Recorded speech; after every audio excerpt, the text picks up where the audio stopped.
లో వైఎస్ షర్మిల గారు ఏ పార్టీలో ఉన్నారో ఆమెకే అర్థం కాదు. అంటే ఆమె ఉన్నదేమో కాంగ్రెస్ పార్టీలో. ఆమె ఒకంతా పుచ్చుకొని మాట్లాడేదేమో కూటమి ప్రభుత్వానికి చాలా అనుకూలంగా మాట్లాడుతుంటది. ఏదైనా ఒక ప్రతిపక్ష పాత్ర మనం పోషిస్తున్నామంటే ఏదైతే ఆ పార్టీ అక్కడ ఆ ఏరియాల్లో ఆ రాష్ట్రంలో ఉంటుందో అక్కడున్న ఆ సంఘటనలు కావచ్చు, ప్రతిపక్ష పాత్ర పోషించడానికి ప్రయత్నం చేస్తుంటారు. ఒక పార్టీకి ఆ అధికారంలో ఉన్న పార్టీకైనా మద్దతు తెలిపి ఆ పార్టీకి అనుకూలంగా మాట్లాడుతుంటారు. ఇక్కడ ఏది కాకుండా కాంగ్రెసు, బీజేపీ ఎంత బద్ధశత్రువులో మనందరికీ తెలిసిన విషయమే. అయినప్పటికీ చంద్రబాబు నాయుడు గారు కూటమి ప్రభుత్వంలో భాగంగా ఉన్నప్పటికీ ఏదైతే ఆంధ్రప్రదేశ్‌లో జరుగుతున్న సంఘటనల గురించి ఎక్కడా కూడా షర్మిల అయితే కూడా ఏ ఒక్క సంఘటన గురించి కూడా ఆమె విమర్శించిన దాఖలాలైతే ఎక్కడా కూడా కనిపించవు.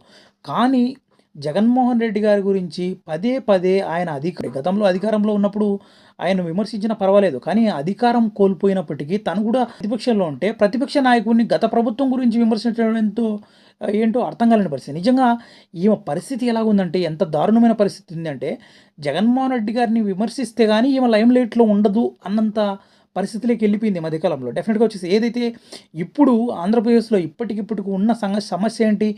తిరుపతి దేవస్థానంలో జరిగిన లడ్డూ కల్తీకి సంబంధించి కొవ్వు పదార్థాలు గత ప్రభుత్వంలో కలిసాయని చెప్పేసి చాలా పెద్ద ఎత్తున ఒక కేసు జరిగి, ఆ కేసు పూర్తిగా కూడా కొట్టేసి ఎక్కడా కూడా కలవలేదు అని చెప్పేసి వచ్చిన సమయంలో అసలు ఆ లడ్డు గురించి కూడా అసలు ప్రభుత్వం ఎలా ఇలాంటి ఫేక్ అలిగేషన్ చేస్తది ఏంటి అని ఆమె ప్రశ్నించాల్సిన సమయంలో జగన్మోహన్ రెడ్డి గారి పాదయాత్ర గురించి, జగన్మోహన్ రెడ్డి గారి రాజకీయ స్టైల్ గురించి, జగన్మోహన్ రెడ్డి గారికి అధికారం అనేది ఆయనకు సూట్ కాదు అది ఇది అని చెప్పేసి ఏదో చాలా చులకనగా మాట్లాడుతుంది. అంటే ఈమె రాజకీయ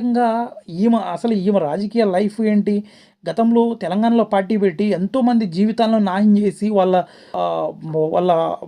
పూర్తి కూడా ఆర్థిక స్తోమతలను చాలా తీవ్రంగా దెబ్బతీసిన వ్యక్తి ఎవరైనా ఉన్నారంటే అది షర్మిల.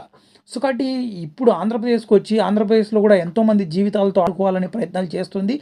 కానీ ఇక్కడ ఆంధ్రప్రదేశ్‌లో కాంగ్రెస్ పార్టీలో ఉంటున్న వ్యక్తులు హేమాహేములు కాబట్టి వాళ్ళు రాజకీయంగా కూడా చాలా పెద్ద ఎత్తున చాలా మెదిగిన వాళ్ళు కాబట్టి ఈమె చేతులకి ఎవరు దొరకడం లేదు. సో, కాబట్టి ఈమెకు రాజకీయంగా ఎదగడానికి అనేక ప్రయత్నాలు చేస్తుంది. కానీ జగన్మోహన్ రెడ్డి గారిని అడ్డు పెట్టుకొని ఈమె రాజకీయంగా ఎదగాలని ప్రయత్నిస్తుందే తప్ప ఆంధ్రప్రదేశ్ ప్రజల గురించి కానీ, ఆంధ్రప్రదేశ్‌లో ఉంటున్న సంఘటనల గురించి కానీ, ఏ రోజు ఆంధ్రప్రదేశ్ ప్రజల గురించి కానీ, ఏ రోజు ఈమె ఆలోచించిన దాఖలైతే ఎక్కడా కనిపించడం లేదు. డెఫినిట్‌గా వచ్చేసి ఇప్పటికిప్పుడు ఉన్న సమస్యల గురించి ఏ దాని గురించైనా కూడా ఇంతవరకు మాట్లాడిన దాఖలాలైతే ఎక్కడా కనిపించవు.